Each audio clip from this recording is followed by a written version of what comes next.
CPS पद्धति को खत्म करने की मांग लंबे समय से करते आ रहे हैं। इसको लेकर कई बार किसानों द्वारा आंदोलन और ज्ञापन भी सौंपे हैं। मंगलवार को एक बार फिर अफीम किसान सीपीएस पद्धति समाप्त करने और अफीम की फसल का बीमा तथा ओलावृष्टि से हुए नुकसान का आकलन करने की मांग को लेकर नारकोटिक्स कार्यालय पहुंचे, जहां कार्यालय के बाहर 2 घंटे तक विरोध प्रदर्शन किया। आपको बता दें कि किसान सुबह फवारा चौक पर एकत्रित हुए, जहां से रैली के रूप में शहर के प्रमुख मार्गों से होते हुए नारकोटिक्स कार्यालय पहुंचे, जहां पर विरोध दर्ज करवाते हुए किसान नेताओं और कांग्रेस नेताओं ने किसानों को संबोधित किया। उसके पश्चात किसान नारकोटिक्स कार्यालय के गेट पर पहुंचे, जहां पर जमकर नारेबाजी करते हुए अपना विरोध दर्ज करवाया। किसान नारकोटिक्स अधिकारियों को बातचीत के लिए बाहर बुलाने पर अड़े रहे। किसानों ने गेट से अंदर जाने को लेकर अड़े। इस दौरान पुलिस प्रशासन से जुमा जब्ती हुई, लेकिन पुलिस प्रशासन ने केवल प्रतिनिधि मंडल को ही अंदर जाने दिया गया। इस दौरान किसान एक ज्ञापन भी लेकर पहुंचे, जिसमें उन्होंने अपनी 6 सूत्री मांगे रखी। साथ ही ज्ञापन में बताया गया कि किसानों पर सीपीएस पद्धति से फसल पैदा करने का निर्णय सरकार द्वारा थोपा गया है, जो किसानों की समझ के बाहर वर्षों से चली आ रही पुरानी पद्धति को सरकार बदलने के निर्णय से सभी किसान उत्पादक असमर्थ हैं। इस पद्धति को बंद करने की मांग की गई। किसान नेताओं ने बताया कि सभी फसलों का बीमा होता है, लेकिन एकमात्र अफीम की फसल ऐसी है जिसका बीमा नहीं किया जाता। ऐसे में किसानों को नुकसान होता है तो नारकोटिक्स विभाग से लेकर सरकार में बैठे अधिकारी व सत्ता में बैठे नेता सहयोग नहीं करते हैं और दूर हट जाते हैं। बीते दिनों ओलावृष्टि और बारिश से अफीम की फसल चौपट हो गई। इसका आकलन शुरू नहीं किया गया है। किसान लगातार मांग कर रहे हैं, लेकिन केंद्रीय नारकोटिक्स विभाग द्वारा ध्यान नहीं दिया जा रहा।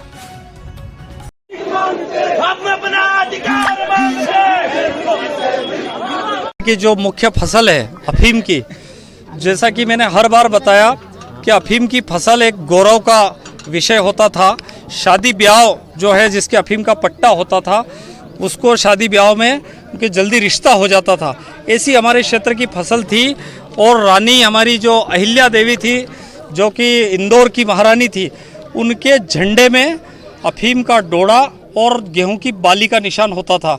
ऐसी फसल को नष्ट करने के लिए भारतीय जनता पार्टी पिछले कई दिनों से लगी हुई है। लगातार नारकोटिक्स के माध्यम से भ्रष्टाचार जबरदस्त किया जा रहा है। कई लोगों का जो अफीम का पट्टा है वो सीपीएस पद्धति बना करके उन्होंने दी, और सीपीएस पद्धति में अब उनको लूने और चीरने का, जैसा कि हम चीरा लगाते और अफीम इकट्ठी करते, वो उन्होंने दिया नहीं जा रहा और उसके लिए कोई आदेश नहीं है। आज अफीम के डोरे इतने बड़े बड़े हो गए हैं, पकने की कगार पे है, और आज अगर आदेश नहीं होता है तो मानिए कि जो हमारे क्षेत्र में कई रुपया जो किसानों का बर्बाद हो जाएगा। जो खसखस निकलेगी सीपीएस पद्धति से, वो खसखस जो है वो ठीक नहीं निकलेगी, क्योंकि वो हल्के हल्के दाने होंगे। जैसे उनको जो हम हवा में उनको साफ करने के लिए पंखे के सामने रखेंगे तो सारे के सारे दाने खत्म हो जाएंगे।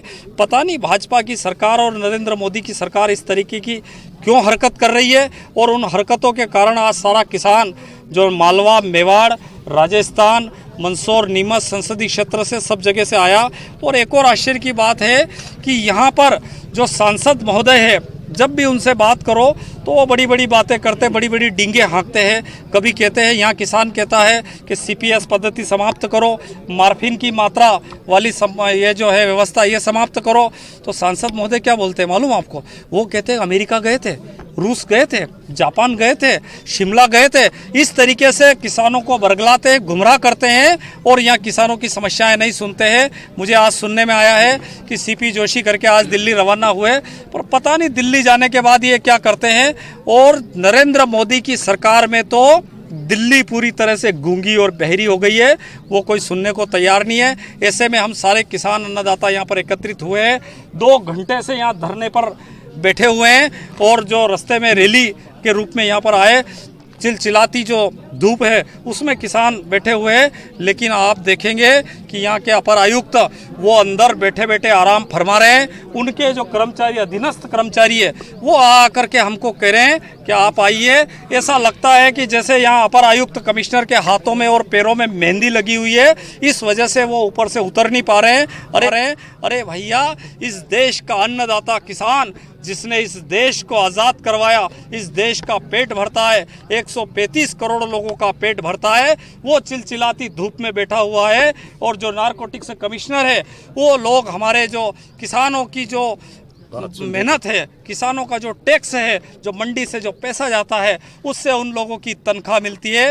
नहीं तो मानिए, अगर किसान यहाँ का टैक्स देना बंद कर दे तो ये जितने भी अधिकारी कर्मचारी है और इनके कॉन्वेंट स्कूल में जो बच्चे पढ़ रहे हैं, वो सीधे के सीधे सरकारी में आ जाएंगे। सबको पता चल जाएगा। बेटे हैं, अब आगामी क्या रूपरेखा है? हम लोग जैसे ही वो आ जाए तो उनसे आग्रह किया है कि आप दिल्ली बात करिए और उसमें क्या होता है वो कहेंगे, या फिर हम लोग चीरा लगाने के लिए सारे किसान यहाँ तैयार है, चीरा लगा देंगे और इस लड़ाई को आर पार की लड़ाई लड़ेंगे।